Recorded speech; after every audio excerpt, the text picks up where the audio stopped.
Bíblia diz que se levantou um faraó no Egito, que não quis saber como que o povo de Deus foi parar ali no Egito. Nós conhecemos a história, sabemos que teve um tempo de fome naquele continente. José, filho de Jacó, era governador do Egito, trouxe toda a sua parentela, seus 12 irmãos e suas famílias, seus filhos, sobrinhos, enfim, toda a família, por causa dessa época de seca que assolava Canaã. Então ele traz a sua família para o Egito. Depois que passam aqueles 7 anos de seca, ao invés de voltarem para Canaã, eles gostaram do Egito, aqueles 7 anos ficaram ali, se estabeleceram e começaram a se multiplicar dentro do Egito. 430 anos depois, se levanta um faraó que começa a perceber que o crescimento daquele povo era tão grande que daqui a pouco ia ter mais hebreus dentro do Egito do que os próprios egípcios. E então ele tem uma ideia louca, absurda, para frear o crescimento dos hebreus. Ele chama as parteiras, e olha a ordem absurda que ele dá para as parteiras. Fala para elas: a partir de hoje, qualquer criança que nascer na casa dos hebreus, se for macho, vocês matem imediatamente, se for fêmea, deixa viver. As parteiras saíram dali desesperadas, porque mulheres treinadas para trazer a vida não iam ter coragem de simplesmente destruir a vida. E realmente não conseguiram cumprir essa ordem louca do faraó. O faraó, enfurecido, chama as parteiras para uma prestação de contas. O que houve? Que eu dei ordem para vocês e estou vendo aí criança do sexo masculino dos hebreus aí para tudo que é lado. E as parteiras inventaram uma desculpa ali na hora e falaram para ele: é que elas são muito espertas e quando a gente chega para fazer o parto, elas já tiveram a criança e a gente não consegue botar a mão no bebê. O faraó então se enfurece mais ainda e agora ele dá uma ordem geral para qualquer cidadão egípcio que souber que o seu vizinho hebreu teve um nascimento, que entre na casa desse hebreu e, se for filho homem, que atire nas águas do rio Nilo para que morra afogado. E aí começam dias terríveis de perseguição, de matança entre os hebreus. As crianças do sexo masculino que nasciam eram brutalmente retiradas dos braços da mãe e mortas. E no meio dessa matança, dessa loucura, uma mulher chamada Joquebede dá à luz uma criança. Consegue esconder por 3 meses, mas quando ela começa a perceber que a fiscalização vem se aproximando do lugarzinho onde ela estava, ela coloca aquela criança numa cestinha, manda que sua filha Miriam vá até a beira do rio Nilo, onde tem uns juncos, os capins, e coloca aquela cestinha ali entre os capins para ficar vigiando. E aí tem uma importante informação que deve ser observada por nós que somos cristãos. Existem filmes, existem novelas, um filme épico, fantástico, chamado Os 10 Mandamentos, outros mais modernos. E o cinema tem um poder muito grande de instruir as pessoas. E em todos esses filmes, Moisés é colocado numa cestinha para flutuar nas águas do rio Nilo. E aquela cestinha, de acordo com os filmes, não com a Bíblia, com os filmes, aquela cestinha sai à deriva pelo rio, até que encalha em algum lugar onde a filha de Faraó está se banhando. E as crianças, vejam como é importante que a gente preste atenção nessas coisas que desvirtuam o que a Bíblia fala. As crianças que estão conosco na sala, vendo aquele filme, a impressão que elas têm é que Joquebede era uma mãe ruim, era uma mãe má, que pegou o próprio filho e jogou à deriva nas águas do rio, e aquele cestinho sai sem rumo, que é assim que os filmes mostram. Mas não é isso que a Bíblia diz, e não é isso que os roteiristas que escrevem esses filmes, que vão para a nossa sala, não prestaram atenção. Na verdade, Joquebede pede para Miriam colocar a cestinha entre os juncos, justamente para que a correnteza do rio não leve aquela cestinha. Mas isso parece que não foi percebido pelos roteiristas, e assim, quando nós tentamos mostrar para os nossos filhos a Bíblia pelos olhos do cinema, a gente acaba mostrando um comportamento completamente errado de Joquebede, uma irresponsável que pega uma cestinha com a criança e joga nas águas do rio Nilo e deixa a cestinha sair à deriva. Não foi isso que aconteceu. Miriam está lá tomando conta da cestinha, justamente para ela não se desprender e seguir pela correnteza. Quando a filha de Faraó vem se banhar, vê a cestinha, gosta do que vê, abre um sorriso, e nesse momento Miriam, espertamente, menina pequena, mas esperta, corre e se apresenta para a filha de Faraó e pergunta: a senhora quer que eu consiga uma babá, uma ama entre as hebreias, para cuidar dessa criança até que ela seja desmamada? E a filha de Faraó não percebe a esperteza da menina. Boa ideia, você consegue para mim? E a Miriam vai correndo chamar quem? A própria mãe da criança, Joquebede. E vejam a esperteza dos hebreus desde os princípios da história, que na hora que Joquebede se apresenta, e não se apresenta como mãe, mas se apresenta como babá, a filha de Faraó ainda paga um salário para ela tomar conta da criança, sem saber que estava pagando para a própria mãe criar o próprio filho. Fato é que a criança é desmamada e a filha de Faraó pede para que ela seja trazida agora ao palácio para ser criada como se da parentela do Faraó essa criança fosse. A Bíblia não nos revela em que momento que aquela criança que recebe o nome de Moisés, que significa tirado das águas, a Bíblia não nos revela em que momento essa criança descobre que aquele povo que ele vê pelas janelas do palácio, pisando trigo para fazer pão para os egípcios, pisando barro para fazer tijolo para as construções dos egípcios, o povo escravo, a Bíblia não nos diz quando, mas um momento ele descobre que ele pertence àquele povo. E no momento que Moisés descobre que ele não é um egípcio, que ele não é um príncipe, ele poderia ter criado uma certa repulsa àquela gente, àqueles escravos. Tomara que ninguém descubra, porque é uma tendência nossa, é uma tendência humana, sempre nos projetar para cima, sempre querer os lugares mais altos. É uma tendência humana, isso não é um defeito seu, não é um defeito nosso, é natural.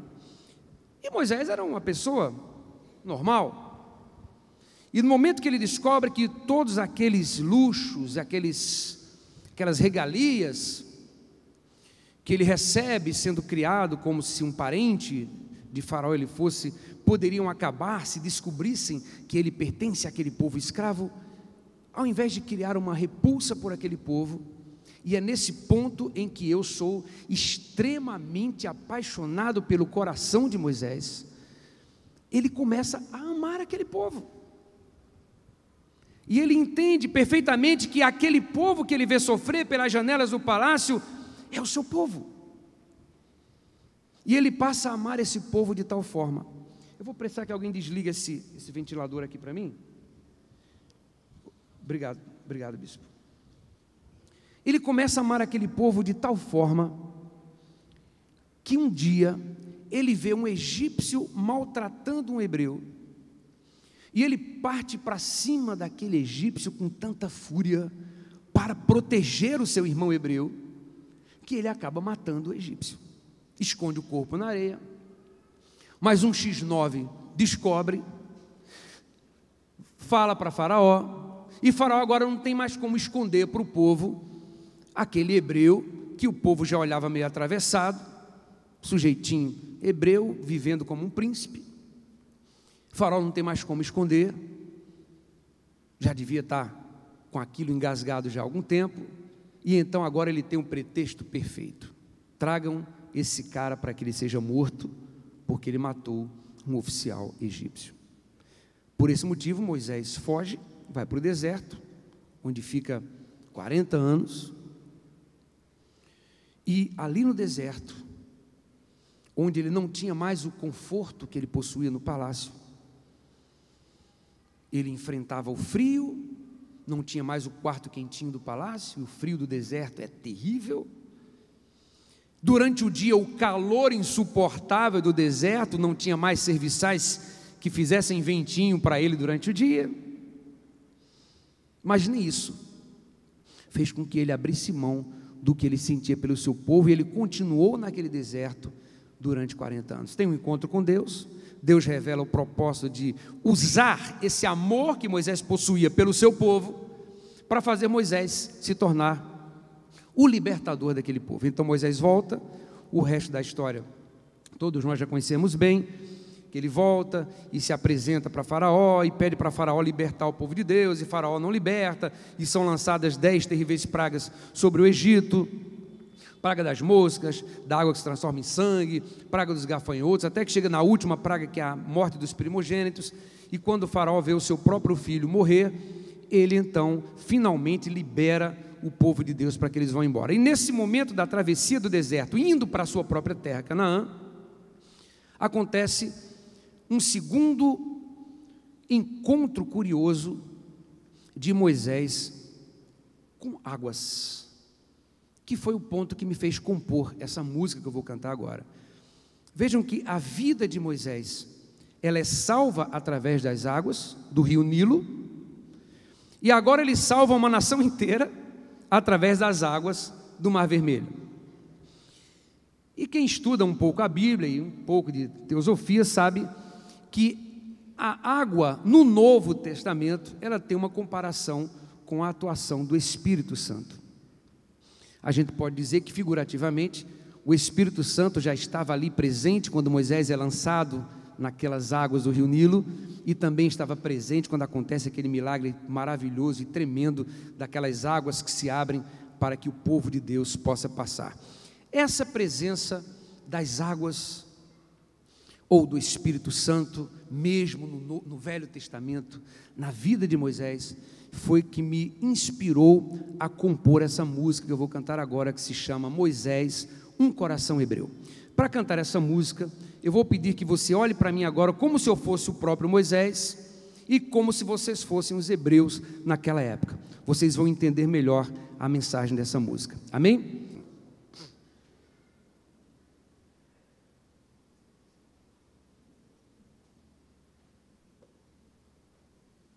Senão o bispo e o pastor André não vão me ver aqui. Pode ligar.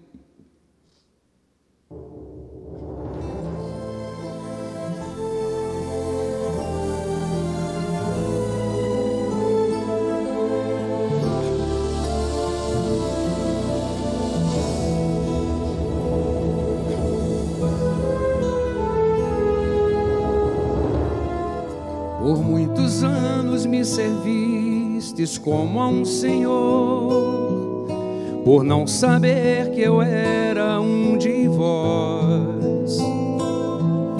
Mas como revelar e ter que continuar a assistir a vossa opressão? Mas cada vez que eu via o vosso sangue pelo chão, era como se estivesse em minhas mãos. O vosso Deus também é meu sangue também é hebreu, a vossa dor sangrou meu coração. Se vosso amor eu não tiver, de outra nação não quero ter. Se vossa honra eu não tiver, de outra nação não vou querer. Se pelas águas me salvei, por águas eu vos guiarei, até que a liberdade brilhe em Israel.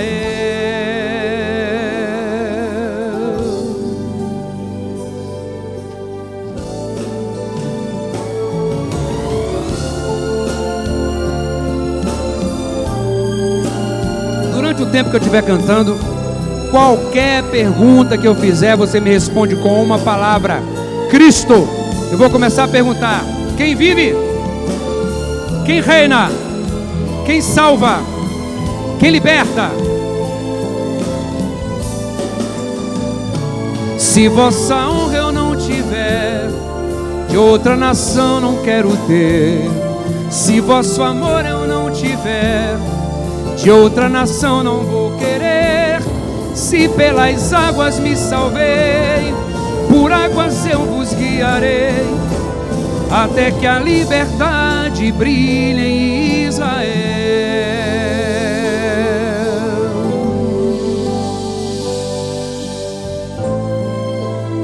E se por um acaso eu perguntar a Ele, você responde glória.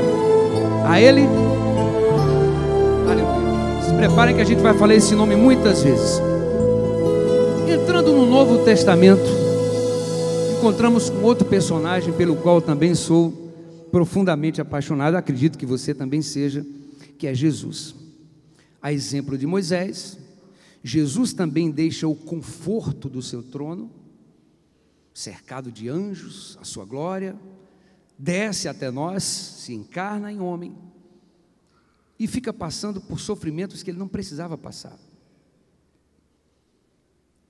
Rejeitou o seu conforto, desceu até nós, para, como Moisés, também executar um plano de libertação. A diferença é que o plano de Moisés era libertar uma nação.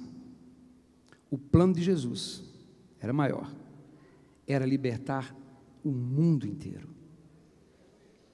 A exemplo de Moisés, que ficou 40 anos no deserto, para Deus 40 anos e 40 dias e 4 minutos, tanto faz. Jesus fica no deserto também 40 dias em jejum completo, em oração, para conseguir forças para suportar o que ele enfrentou por mim e por você naquela cruz. Mas quando vai entrar em Jerusalém, a simplicidade com que ele entra em Jerusalém faz com que a cidade naquele momento se divida. Metade crê que ele pode ser o rei. Era assim que ele era profetizado por Isaías, no momento em que Israel estava cativo de um governo tirano, estrangeiro, o governo romano, através de César Augusto, e o povo dispunha de uma profecia que dizia que quando isso acontecesse, Deus enviaria aquele que viria para ser o libertador de Israel, o Messias prometido, o rei dos judeus. De posse dessa profecia, quando Jesus vai entrar na cidade de Jerusalém, que estava ansiosa para conhecer o seu rei, porque todo o interior já conhecia, mas Jerusalém ainda não. Jesus tinha estado lá com 12 anos para ser consagrado, agora está com 33, fisionomia completamente alterada, e naquela época não existia Orkut, Facebook, MSN, Skype, nada, Instagram, nada disso, nem fotografia, nem preto e branco. Era um tempo em que as pessoas só se conheciam quando se viam face a face. E naturalmente o povo de Jerusalém, que visse Jesus entrar, não iria associar aquela fisionomia a um garoto que esteve lá 20 e tantos anos antes para ser consagrado, com apenas 12 anos ali. Então Jesus precisa ser anunciado, e quando ele é anunciado, a cidade vai para a rua principal para ver a entrada do seu rei, aquele que seria um orgulho para a cidade de Jerusalém. Os fariseus estão lá na frente, os religiosos estão lá, os sacerdotes esperando com ansiedade para apresentar o rei dos judeus. Era assim que estava na profecia a comitiva romana. Jesus entra montado num jumento. Os fariseus olham para Jesus, ficam revoltados, envergonhados. Vamos sair daqui rápido, antes que os romanos vejam a gente reverenciando esse rapaz montado nesse jumento. Que petulância! Como é que esse sujeito entra aqui na capital dizendo que a nossa profecia, montado num jumento? Como é que a gente vai apresentar para César? César vai dizer: os meus oficiais estão aqui em cavalos puro sangue, com suas túnicas oficiais, e vocês me trazem esse rapaz aí montado nesse jegue, dizendo que é o rei dos judeus? Os fariseus ficaram tão chateados que chamaram Jesus de mentiroso, e isso está escrito, de impostor e de blasfemo. E como se não bastasse, foram planejar a morte de Jesus na cruz do Calvário. Ficaram tão envolvidos com a aparência simples de Jesus, que se esqueceram que Zacarias tinha avisado, capítulo 9, versículo 9, que Jesus entraria montado num filho de uma jumenta. Estava tudo escrito, tudo profetizado. Mas a lição que Jesus quis deixar para Jerusalém naquele dia, e que permanece até o dia de hoje, é como nós facilmente nos iludimos com as aparências. Por causa das aparências, fazemos amizades erradas, casamentos errados, negócios errados, contratos errados, quando nos deixamos levar puramente e simplesmente e somente pelas aparências das coisas. Elas nos iludem muito. E a importância que Jesus deu para que nós que dizemos que somos seguidores dele, para que nós tenhamos mais atenção com essa coisa das aparências, ele deixou isso tão claro que ele não apenas entrou em Jerusalém, nos deixando essa lição, como saiu de Jerusalém, nos dando uma lição igualmente fortíssima sobre o engano da aparência, que foi a lição que nos deu aquele ladrão na cruz. Tinham dois, um que falava bobagem o tempo todo: se tu és mesmo Cristo, prova isso para nós, salva-te, salva nós também, que Messias, coisa nenhuma. O outro, ladrão, quietinho, só observava, percebeu que Jesus chegou ali, empurrado, açoitado, cuspido, humilhado, pisado, e não reclamava de nada. Isaías 53, como um cordeiro mudo, foi levado ao matadouro, e diante dos seus tosqueadores, ele não abriu a sua boca. Todas as profecias se cumprindo, e as aparências fazendo com que os homens mais conhecedores da palavra de Jerusalém se iludissem com a aparência. Até o momento em que Jesus, já quase morto, ele consegue levantar os olhos e olha para aquela multidão, e ele começa a abrir a boca, e esse ladrão que estava quietinho deve ter pensado: acho que agora que ele vai dar um grito de desabafo, vai amaldiçoar essa multidão, ou vai pedir clemência, porque não é possível que esse homem esteja aguentando tudo isso sem ter culpa de nada. Ele vai dar um grito agora, quer ver? E fica prestando atenção. E ele está muito próximo de Jesus para testemunhar o que Jesus falou ali. Diz a Bíblia que Jesus olha para a multidão e diz: Pai, perdoa-lhes, porque não sabem o que fazem. E na hora que o ladrão ouve Jesus falar isso, ele chega a uma conclusão: esse homem do meu lado não é normal.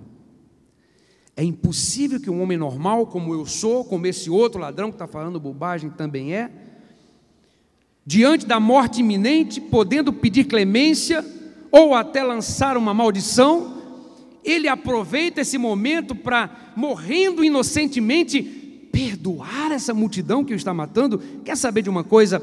Jerusalém inteira pode não acreditar. Eu creio que esse homem é o Messias. E no momento que o ladrão crê nisso, ele disse para Jesus: Senhor, lembra-te de mim quando entrares no teu reino. Numa só frase, aquele ladrão que ninguém dava nada por ele, reconhece Jesus como Senhor, Rabi, e como rei, porque ninguém tem um reino se não for rei. E Jesus fica comovido com aquele ladrão. Por quê? Porque Jesus, naquele momento da crucificação, ele tinha aparência de qualquer coisa menos de Senhor e menos de rei. O rei, como nós conhecemos, tem uma coroa de ouro, vamos combinar. O rei tem um cetro, tem uma túnica, tem serviçais que o servem. Era assim que Jesus estava na cruz? Não. Tinha uma coroa de vergonha, uma coroa de ódio, plantada em sua cabeça por um judeu furioso. Jesus não tinha aparência de rei ali.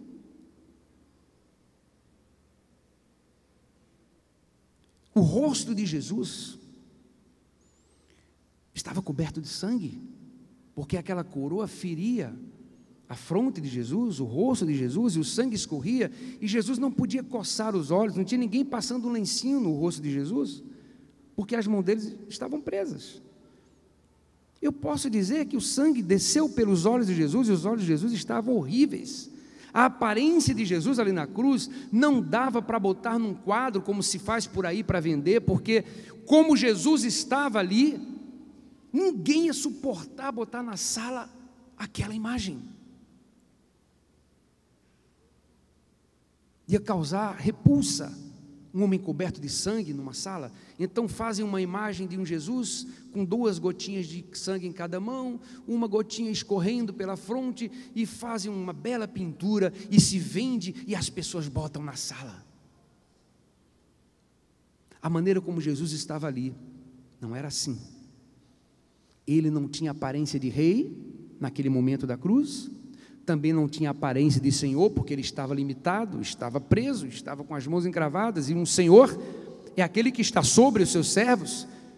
E como é que esse ladrão chamou Jesus de senhor e de rei? Porque o ladrão foi além das aparências, e isso acabou com o coração de Jesus. Na mesma hora que ele olha para aquele moço e sonda que ele está falando com sinceridade, Jesus sequer perde tempo para perdoar os pecados dele. Jesus escancara as portas do céu para ele. É como se Jesus falasse: eu estou há anos ensinando os meus discípulos a não andarem por esse mundo segundo as aparências, e você que nunca andou comigo, agora vê em mim, coberto de sangue, um rei, um senhor. Filho, ainda hoje estarás comigo no paraíso. Vejam a importância que Jesus nos dá quando observamos as coisas desse mundo sem nos iludir com as aparências. Eu não consigo entender um evangelho que se ilude com aparências. Eu não consigo ver um evangelho que vê uma pessoa num CTI do hospital, pele e osso, e ele então vai fazer aquela visita com a Bíblia na mão, talvez muitas vezes para fazer uma boa política com a família da vítima, para se sentir acolhido pela família da vítima, e ele vai, entra com aquela Bíblia, e o primeiro erro que ele comete: eu vou orar e se Deus quiser ele vai sair dessa cama curado. Que covardia! Aquele doente muitas vezes está sofrendo dores terríveis, inconsciente, ele está num estado em que qualquer coisa que tire ele daquela dor serve. Ele não está em condições de pensar, muitas vezes está até inconsciente mesmo, não está nem ouvindo o que está sendo falado. Como é que eu vou dizer que se ele tiver fé, ele vai se levantar? Quando Jesus curou os 10 leprosos, nós conhecemos aquela história. Quantos voltaram para agradecer? Apenas um, não foi isso? Os outros 9 estavam nem aí para Jesus, foram cair na gandaia, como se fala, foram para o mercado, foram mostrar a pele limpa, purificada por aí, esqueceram de Jesus, somente um voltou. Isso prova que para o milagre acontecer, não depende de quem está enfermo, depende de quem ministra o milagre. Então, quando eu entro num CTI de um hospital e vejo uma pessoa pele e osso, com o câncer acabando com ela, e eu digo que vou orar por ela, e se ela tiver fé, eu estou cometendo um erro, porque Deus quer que o enfermo se levante para a glória dele. Deus quer isso. Deus não quer que nenhum de nós sofra, que nenhum de nós se perca. O problema é que quando eu olho para aquela pessoa no CTI, pele e osso, com a minha boca eu digo que vou orar e Deus vai curar, mas no meu coração, onde somente Deus sonda, eu também estou dizendo: esse aí já era. Sabe por quê? Porque estou me deixando levar pela aparência. O que Jesus nos mostrou o tempo inteiro. Os 4 evangelhos mostram isso. É que os milagres aconteciam quando a cidade já avistava para aquele enfermo como um estado terminal, como um estado irreversível. Nós cantamos que Deus é o Deus do impossível, mas não deixamos Ele fazer o impossível porque não cremos que Ele vai fazer.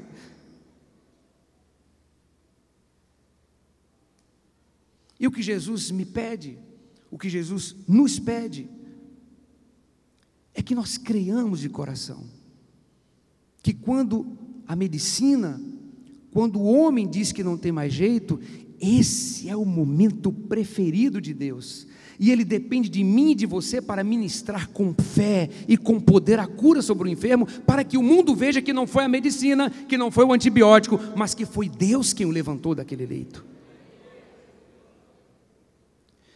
Naquele momento que Jesus entra em Jerusalém, e que a cidade se divide em duas, uma parte das costas zomba de Jesus, escarnece dele, e a outra parte se aproxima, e essa parte da cidade que se aproxima é tocada de uma forma tão gloriosa pelo poder, pelo semblante de Jesus e pela graça que saía do semblante de Jesus, que essas pessoas só conseguem olhar para ele e dizer: Hosana, Hosana ao que vem em nome do Senhor. Em que parte eu estaria naquele dia? Isso foi o que me levou a fazer essa música. Em que parte você estaria?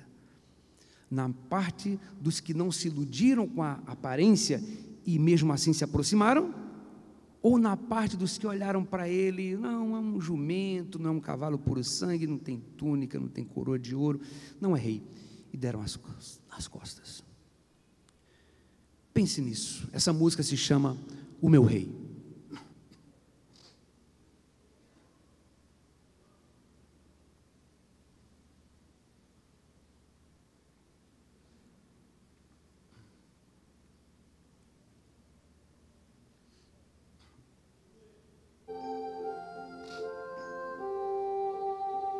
Me chamaram depressa, vem correndo à janela, pois o rei vai passar. Vamos ver sua pompa, carruagens de ouro que vão lhe acompanhar. Vamos ver seus cavalos, estandartes dourados, sua guarda real. Então fui procurar, orgulhoso avistar o meu rei triunfal.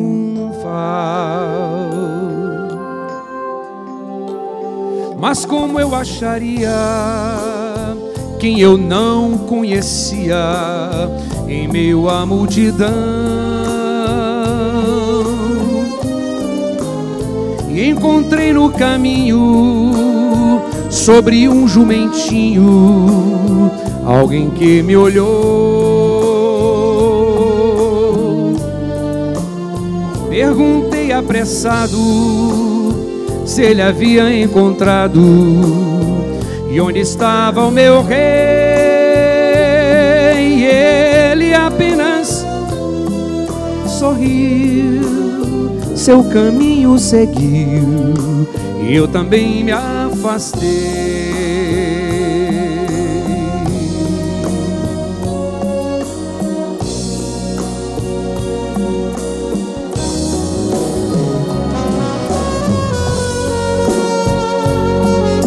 Quem vive? Quem vive? Quem reina? Quem salva? Quem liberta? Quem é o rei? A ele. Então aplauda o rei essa noite. Receba Deus.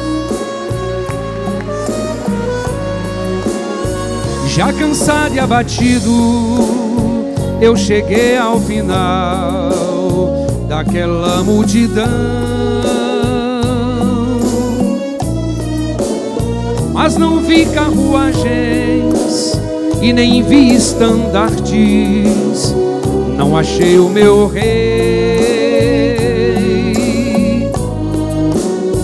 Perguntei outra vez e a resposta que eu vi jamais esquecerei.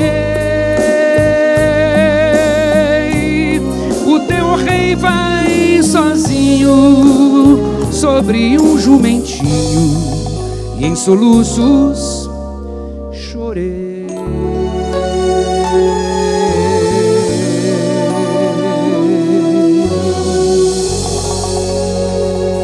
Vou deixar seguir direto as músicas agora, não precisa mais dar pausa, uma atrás da outra agora.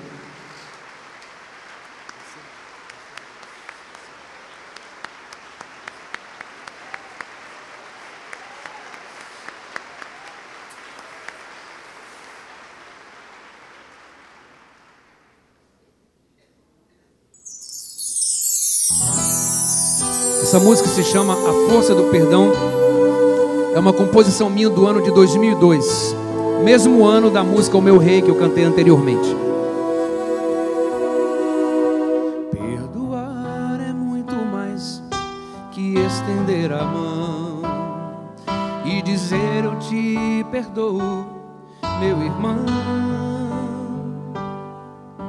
Usar a voz é fácil, apertar a mão também. O difícil é revelar o coração.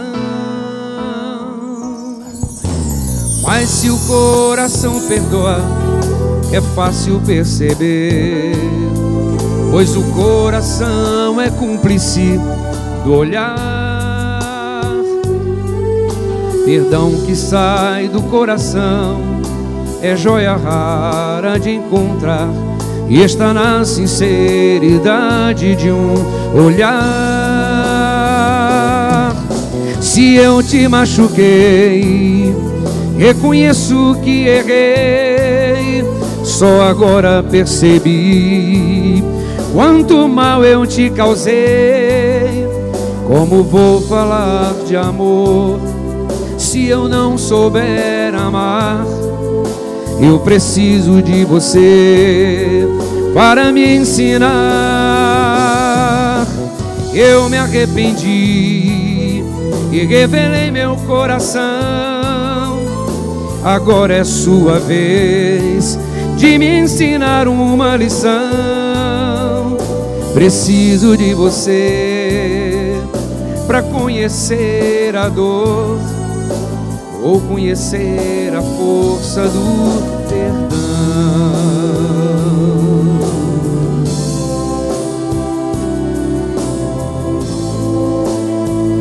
Quem vive, quem reina, quem salva, liberta, restaura, renova, a Ele, somente a Ele. Então aplauda a Ele mais uma vez. Se eu te machuquei, reconheço que errei, só agora percebi quanto mal eu te causei. Como vou falar de amor se eu não souber amar? Eu preciso de você para me ensinar. Eu me arrependi e revelei meu coração. Agora é sua vez de me ensinar uma lição. Preciso de você para conhecer a dor, ou conhecer a força do perdão.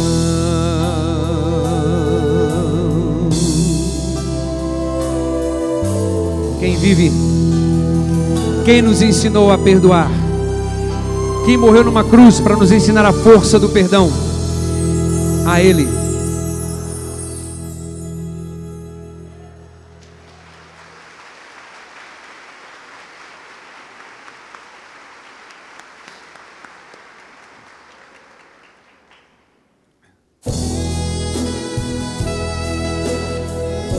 Essa música, acredito que é uma das composições mais antigas que eu vou cantar hoje aqui. Acredito que é a mais antiga.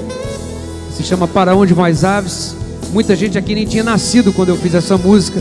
Essa música é de 1988.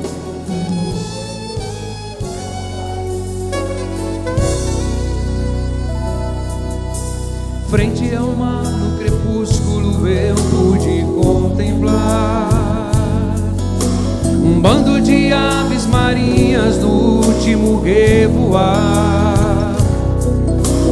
E o encontrar horizonte sem nem se preocupar se quando a noite chegasse teriam onde pousar. Meu rumo também era assim, não ter para onde ir, não ter certeza de voltar, não saber se tinha onde chegar. Eu queria ir com as aves e saber onde elas vão chegar.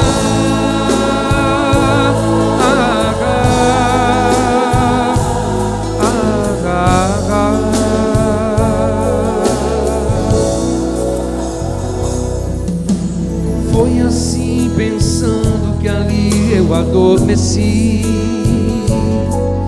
Sonhei que existia uma ilha e o mistério conheci. Quando acordei vi o sol que nascia e logo avistei. E as aves marinhas voltavam cantando mais uma vez. Meu rumo então eu achei, Jesus Cristo eu encontrei. Ele é a ilha onde vou chegar. Se a noite em trevas me deixar, vou continuar voando. Ele é a ilha onde vou chegar.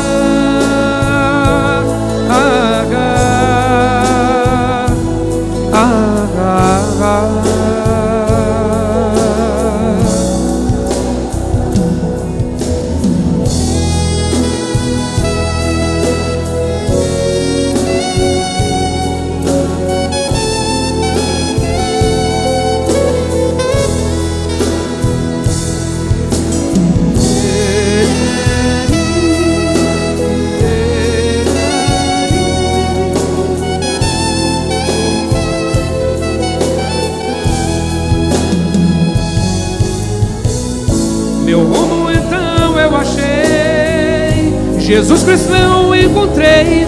Ele é a ilha onde vou chegar. Se a noite em trevas me deixar, vou continuar voando. Ele é a ilha onde vou chegar.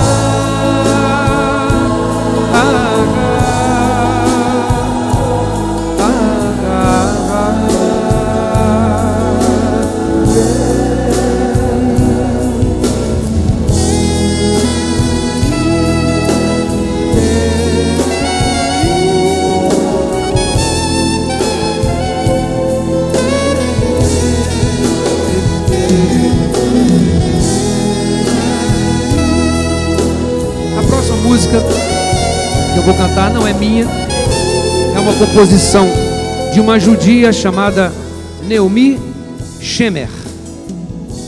Já está com o Senhor. Fala comigo, Naomi Shemer. Eu estou honrando a memória da Naomi. Acredito que ela existiu por causa dessa música. Não se conhece nenhuma outra música da Naomi a não ser essa. E essa música de tão bela se tornou o hino oficial de Jerusalém.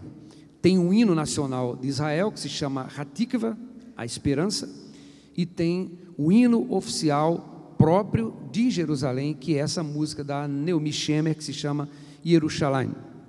E essa letra foi eu mesmo que escrevi, porque a letra da Naomi falava muito sobre ouro, muito sobre vinho, realidades muito fortes para eles lá em Israel, mas não aqui no Brasil. Então, eu, lá em Jerusalém mesmo, no quarto do hotel, um dos dias que passei lá, eu fiz essa letra, e você vai perceber, quando eu escrevi essa letra, eu estava completamente apaixonado por Jerusalém. Então, pode ligar, Yerushalayim, traduzido Jerusalém, música de Naomi Shemer, letra de Sérgio Lopes.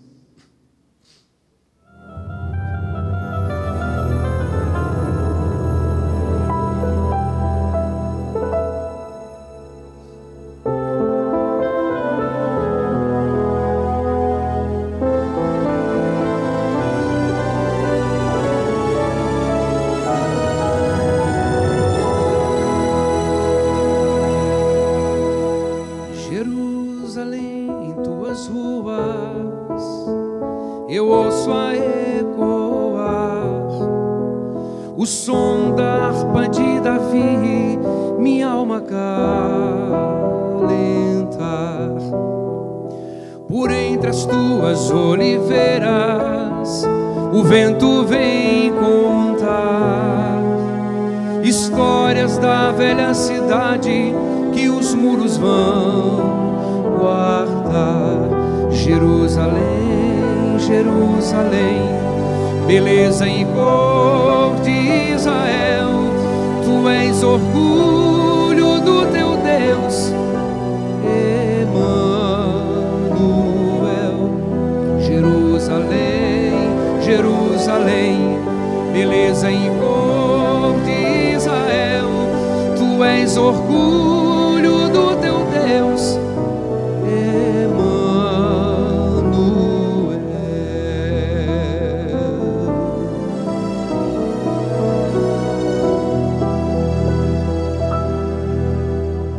ainda ouço em tuas ruas o som da multidão de peregrinos e amantes em busca de oblação. No santo templo e em tuas fontes se encontrava paz. Jerusalém, quem te conhece não te esquece mais.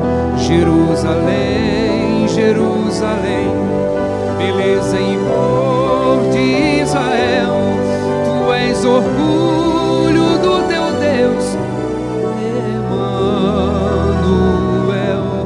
Jerusalém, Jerusalém, beleza e cor de Israel, tu és orgulho do teu Deus,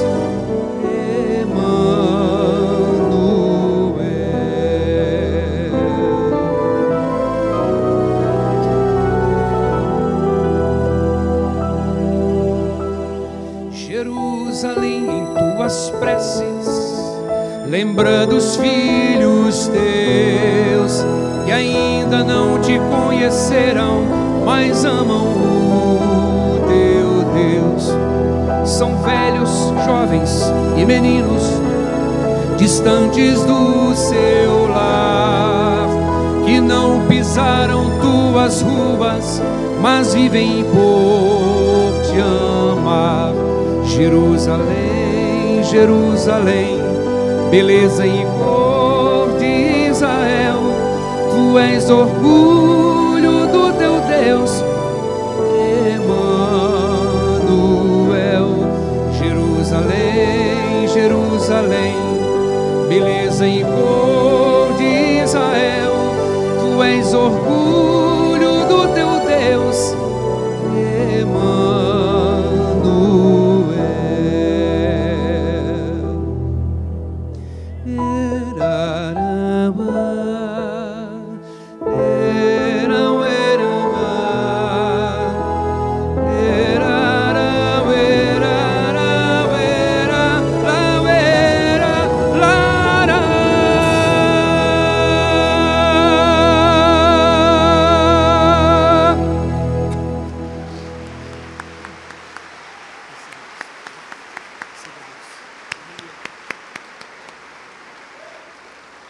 Essa próxima música é de minha autoria, é do ano de 1997, mesmo ano que eu fiz a letra dessa música que eu acabei de cantar. Parece que nesse ano de 1997 eu estava inspirado, voltado para Israel.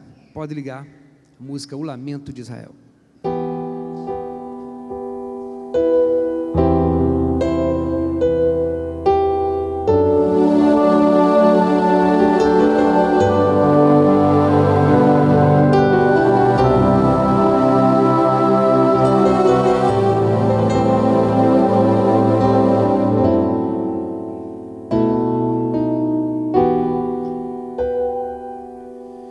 Quando em cativeiro te levou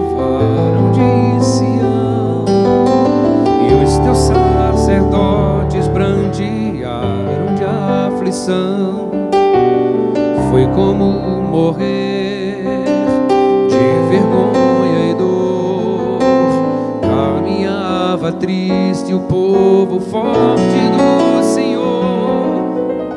A Jerusalém, porque deixaste de adorar o Deus vivo que em tantas batalhas te ajudou. Chora Israel, um lamento só.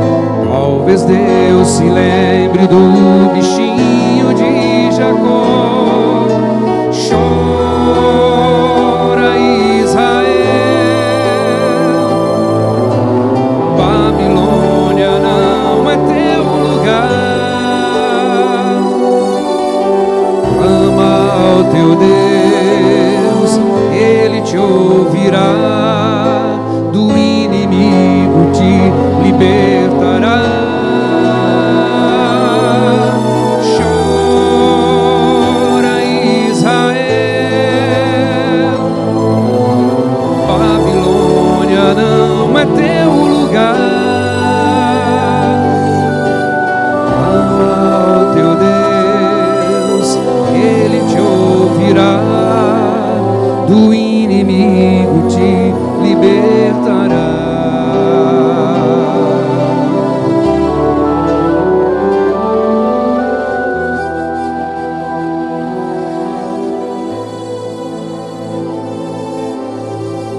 Quem vive? Quem é o libertador de Israel? A Ele, somente a Ele. Vou cantar um trechinho dessa música em hebraico, amém? Depois a gente termina cantando em português. Yerushalayim adua lo eratztat Elohim she'azah lecha tamid rechavim rabim kra Israel be'etzev yachid ulai hu Elohim skar et bnei Yaakov. Kra Israel bavel kulo kulo mekomcha. Kra Elohim hu yishmoa otcha, Elohim chaim yoshiecha. Chora Israel, Babilônia não é teu lugar. Clama ao teu Deus, Ele te ouvirá, do inimigo te libertará.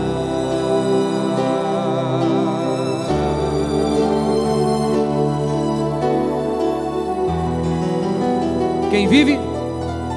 Quem reina? A Ele. A próxima música se chamou Amigo e ela foi composta 4 anos antes dessa. É uma composição de 1993. Pode ligar.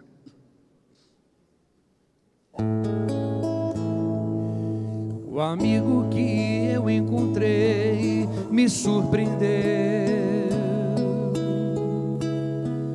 Quando todos me deixaram, Ele me acolheu e sarou minhas feridas, das algemas me livrou. Lhe falei do meu dilema e Ele me escutou. Lhe falei do meu passado e me perdoou. Isso teve um alto preço que Ele já pagou. Me mostrou as mãos feridas por amor de muitas vidas, e uma dessas muitas vidas era eu. Quem nesse mundo amor tão grande pode ter, de entregar a própria vida sem temer? Quem já sentiu a dor de ser cravado em uma cruz, pagando pelos erros que não cometeu, e olhar nos olhos de quem tanto mal lhe fez, e sem ressentimento oferecer perdão. Quem pode ser melhor amigo que um senhor, que pelo servo a própria vida renunciou? Quem pode ser melhor amigo que um senhor, que pelo servo a própria vida renunciou? Lhe falei do meu passado, o que ele fez? E me perdoou, mas isso teve um preço. Isso teve um alto preço que ele já pagou.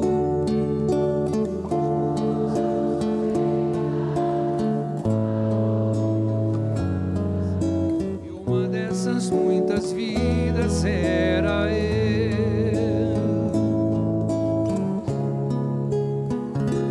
Quem nesse mundo amor tão grande pode ter, de entregar a própria vida sem temer? Quem já sentiu a dor de ser cravado em uma cruz, pagando pelos erros que não cometeu, e olhar nos olhos de quem tanto mal lhe fez, e sem ressentimento?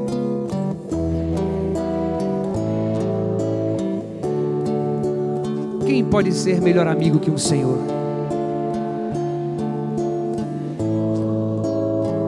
Que pelo servo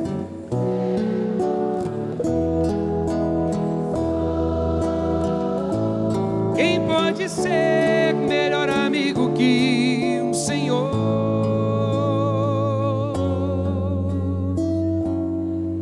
que pelo servo a própria vida renunciou?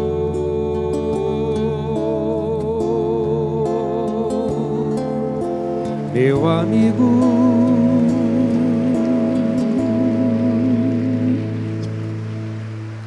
eu vou cantar mais uma música.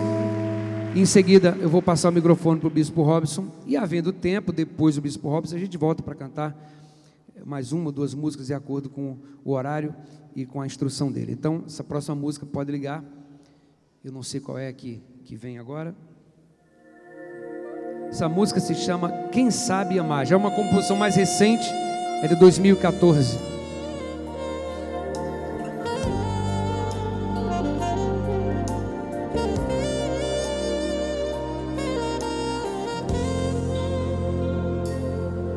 Eu não posso entender que o amor seja apenas discursos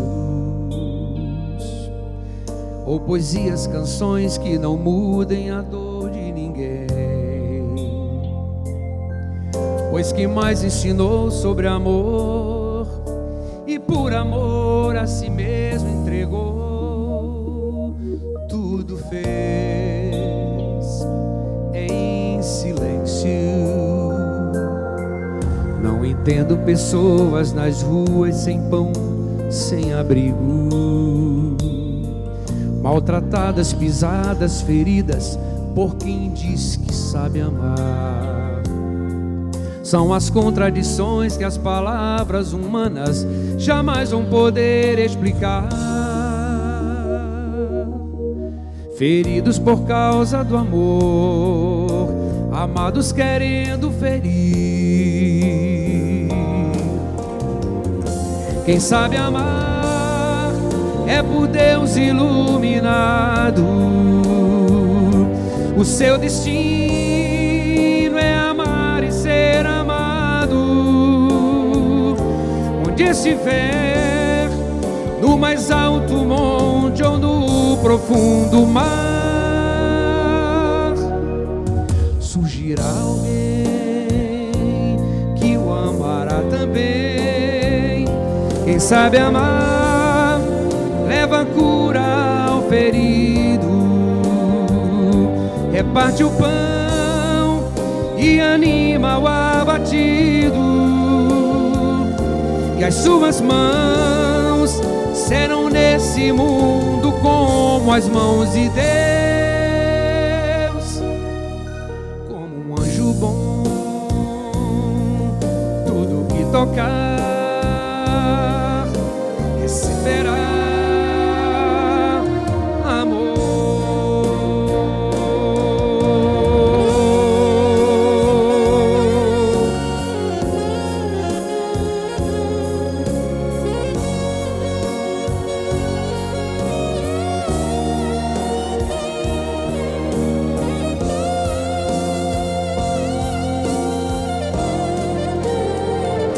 Quem sabe amar é por Deus iluminado.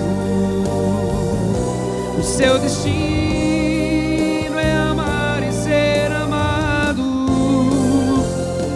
Onde estiver, no mais alto monte ou no profundo mar, surgirá alguém que o amará também. Quem sabe amar leva cura ao ferido, reparte o pão e anima o abatido, e as suas mãos serão nesse mundo como as mãos de Deus. Como um anjo bom, tudo que tocar receberá amor.